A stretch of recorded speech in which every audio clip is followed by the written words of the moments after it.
Listen and repeat.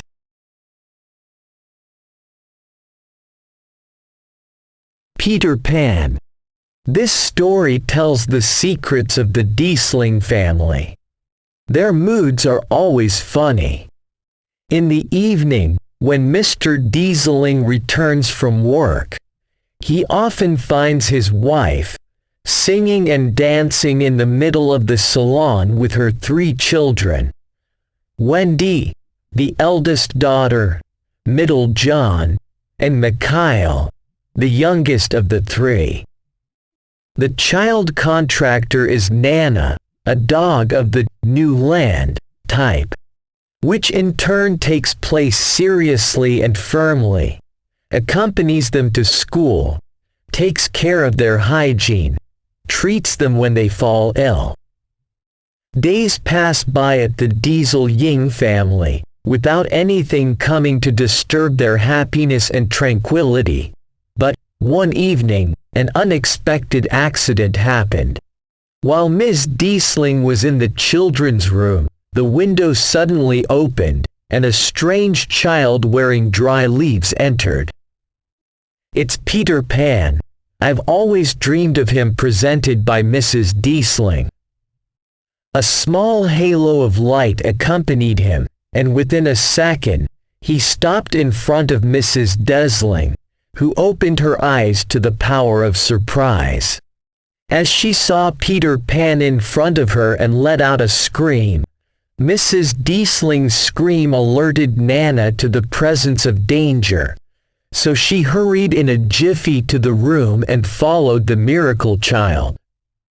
The Marvel Peter had little chance to escape, but Nana managed to catch his shadow, which remained her captive, and Mrs. Diesel did not know what to do with the shadow, so she just folded it and put it in a drawer. Days later, when Mr. Diesling and his wife went out to spend the evening outside, the halo of light appeared in the room of the children who were in a deep sleep, and the light mass was none other than a fairy named Tin Tam, followed by Peter, who returned to retrieve his shadow. But, as he found his shadow, he noticed that in the shadows they could no longer fuse. So he started crying. Peter's wailing woke up Wendy, her eldest brother, who approached him and asked him his name. "Peter Pan," he replied while crying. His nose was cut off, and he explained to the child Wendy the reason for his crying. His shadow separated from him, and he no longer joined him. Wendy said, "A market that has been re-sown."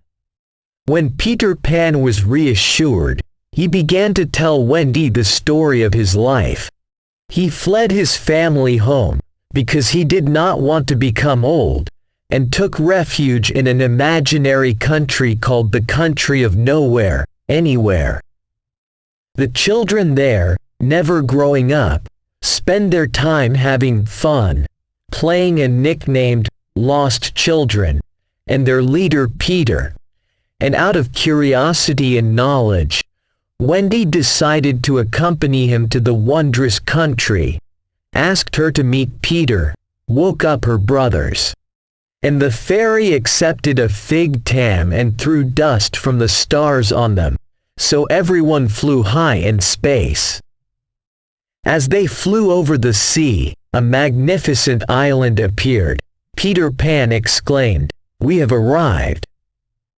At the same moment, the sun went down, and the island was plunged into darkness, so that one could not distinguish the ghosts that had formed a long line, one behind the other. At the front of the class you see lost children, behind them pirates chasing them, and the pirates themselves being chased by Red Indians. In order to survive the pirates, the lost children fled to their underground home, entering it through a hole in the trunk of a huge tree. A long time ago, Captain Crochet tries to find this hideout in order to arrest Peter Pan. During an ancient battle, the child Peter Pan managed to amputate his right hand and throw it to a crocodile that was swimming nearby.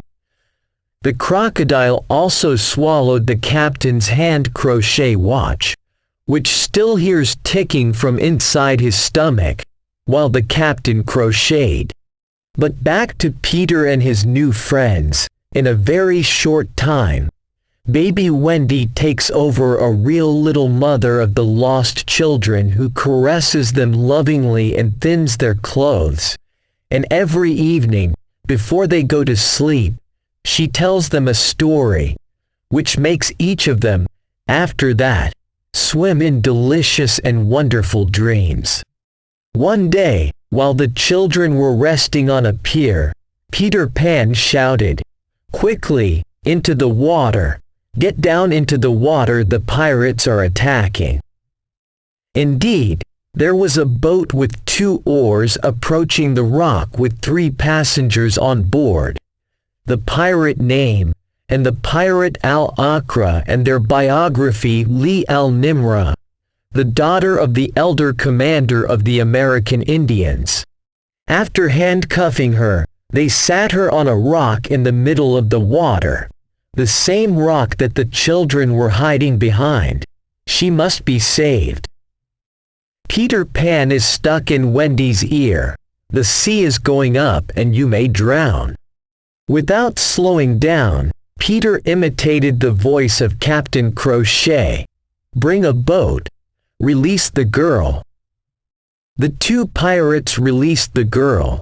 Minutes later, the commander joined them Crochet, and with him the rest of the pirates shouted the pirate commander, "What did you do to the girl?" "But, Commander, it was you who ordered us to release her." At the same moment, the pirates heard Peter Pan's sarcastic laughter. "My trick has gone against you, haven't you?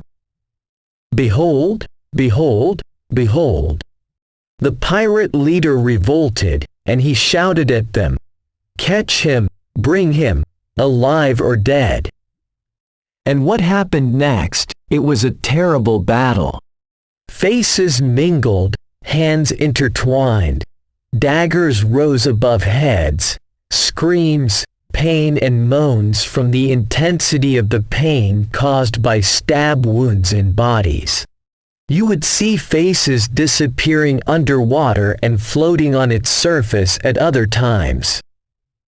Soon the lost children wiped out all the pirates. Only Captain Crochet managed to cling to a rock in the middle of the water, and without Peter Pan noticing what happened, he climbed the second rock opposite and found himself face to face with the pirate leader. In order for the confrontation between them to be fair, Peter Pan reached out to the pirate to help him climb to the rock, but the bastard pirate seized the opportunity and bitten him brutally, and revolting against the pirate's heinous act, Peter pushed him into the water. This brought a huge crocodile that followed the pirate in an attempt to hunt him. In horror, Captain Crochet mobilized and swam quickly in his ship, while the children and the daughter of the commander of the American Indians had arrived on the bank on a paddle boat. Alone Wendy, she stayed near the rock waiting for Peter. "Wendy." Peter shouted, the sea agitating, "and I am wounded. But you have to leave," and the moment he uttered these words, flying over his head Michael's deer, "Hold on to him, Wendy." Peter shouted and pushed her, urging her to cling to the flying stag. While she was absent in space crying, Peter Pan closed his eyes, said inside, "I will die," and fortunately for him, the bird of nowhere, his old friend, glimpsed him and gave him his huge nest. Peter Pan sat in his waist and quickly carried him to safety. Since Peter Pan saved the life of Li the Shrew, the daughter of the Indian commander, he became friends with the American Indians, who set up underground rooftop headquarters for them to guard it day and night. One evening, before going to sleep, the lost children asked Wendy to tell them their favorite story. The story of a husband and wife who have 3 children. Wendy began, and continued. One day, the children flew in the direction of a wonderful country, the pain of great sadness for their absence, and in the hope of their return, the windows of their room were left open. Little Mikhail wept in emotion. The rest of the children soon followed and started crying. "You want to go back to me?" And Peter shrugged. "All of this is nothing but hoaxes." Peter Pan said to them, "I am absolutely sure that my mother has forgotten me a long time ago. And know, in any case, that if you leave, you will grow up, and thus put an end to the humor and childish games."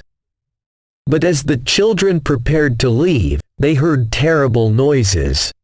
The captain crocheted with a gang of pirates suddenly attacked American Indian warriors who did not find even a little time to defend themselves. The surprise attack caused heavy losses in their ranks following the noise of the battle that included a heavy one, while the children, underground, were hit by the guards.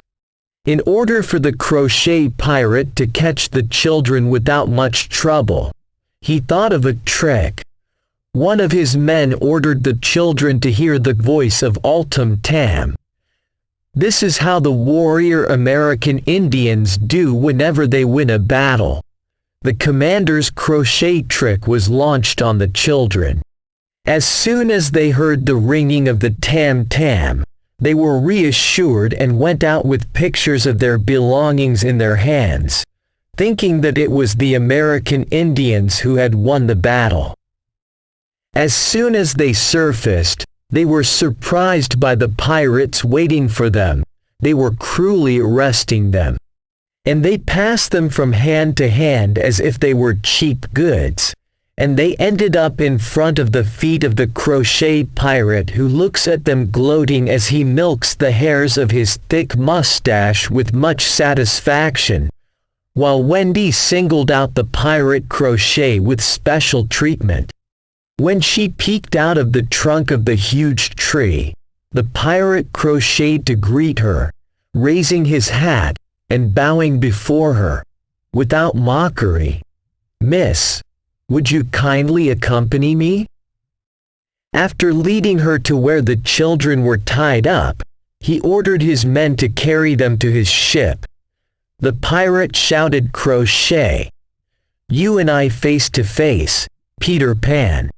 The pirate entered the tree trunk crocheted, and this flame of the candle was illuminating the underground house, and Peter was still asleep, feeling what he was talking about, nor what had become of the fate of his friends. The pirate glimpsed. "Crochet a cup of water next to Peter Pan's bed, a cane with deadly poison in it, and then back outside." Luckily for Peter Pan that the fairy Tin Tam saw everything, so she woke Peter Pan and told him everything from beginning to end. As he listened to her story, the child lifted up and in a way the cup wanted to drink, but her mind almost flew out of her, and in the blink of an eye, she stretched out her hand and snatched the cup from his fingers and drank the deadly liquid all at once. Peter exclaimed, "Why did you do that?" Tin Tam replied in a weak voice, "The water was poisoned." The poison quickly spread in the body of Tin Tam, who began to lose consciousness and strength. In front of the sad scene, Peter started crying. Tin Tam addressed him, saying, "Don't cry, I'm a fairy, and I have supernatural magical abilities." And then she quickly regained her vitality and strength and flapped her wings, smiling at Peter Pan. So Peter Pan hurried to the ship. The children were sitting tied up in a long line on the deck. Wendy was tied to the sari. Suddenly the pirate crocheted a reputation. Tick-tack, tick-tack. His face yellowed stupidly. "Crocodile," he murmured as he hurried to hide behind his men, who turned their heads to the opposite side so as not to see the animal, thinking it was really a crocodile. The children turned to where their guard was standing. What did they see? Who was putting the ladder instead of the crocodile? It is Peter Pan, who was imitating the crocodile tick-tick-tack, and as soon as he climbed on deck, he disappeared at the bottom of the ship. While the pirate no longer heard crochet, crochet, crochet's crocodile, he ordered his men to throw children into the sea, but, at the same moment, he grew to hear a huge scream coming from the bottom of the ship. It was none other than Peter Pan, who was trying to disguise the crochet pirate, the ladder, and in order to keep him away from the curse of fate, he ordered his men to throw the children to the bottom of the ship, and there Peter Pan ordered the children to collect all the weapons they found and prepare to intervene and then sneak carefully to release Wendy. Taking advantage of the total chaos on deck, Peter Pan freed Wendy and took her place near the sari. The girl had very little time to hide, and the pirate's hoarse crochet voice resounded and his men commanded, "Get rid of the girl." And the moment they wanted to finish off Wendy, Peter Pan appeared to them, who threatened them to declare his sword.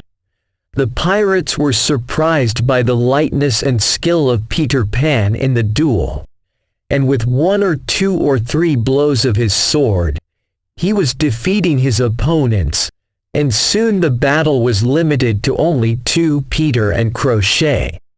Both are famous among the warriors for their intensity, strength and skill in fencing, but suddenly, in front of Peter Pan's lightness and agility, Crochet relied on his hook hand to hit Peter, who was dodging, avoiding his way, and Peter managed in the midst of the confrontation to hit the pirate Crochet with a blow of his sword in his side, forcing him to drop his weapon.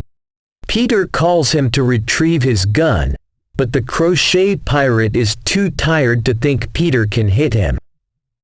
Peter suddenly rushed to the gunpowder to blow it up, and heard the pirate's Crochet shout, "In 2 minutes there will be nothing left of this ship." Peter Pan, prepare to die. He answered the call of sacrifice and courage, hurried to the gunpowder store, picked up the ball that was about to explode, threw it into the sea, and then, threatening the pirate with a crochet with his dagger, took steady steps forward. As for the pirate Crochet, he was trapped between his opponent Peter and the child warriors and found no way to escape except by throwing himself into the sea to serve as grads for the huge crocodile that was waiting for him with his mouth open. Like all evenings, at the same hour, Mrs. Diesling sat in the tea room playing the piano, and at the same moment, Wendy, John and Mikhail were quietly landing on the floor of their room, listening to the music. The faces of the 2 little children shone. Wendy stopped them. "It's Mama. Let's go and surprise her with our return." "No," I confused them. "I have a better idea." When Mrs. Diesling entered the children's room a little late, she couldn't believe her eyes. The 3 beds were occupied by 3 bodies. Her children seemed to be in a deep sleep, and she mumbled with tears running down her cheeks from being overhappy, "Am I dreaming?" Wendy shouted and fell into her arms, followed by the two children hugging their mother. "No, Mom, you're not dreaming." In front of this wonderful scene, Mr. Diesling, who had just walked in with Nana, could not hold back his feelings, neither of them noticing that the little boy was standing on the windowsill and surrounded by a halo of strange glowing light. Peter Pan groaned, "Time to leave, Tin Tam."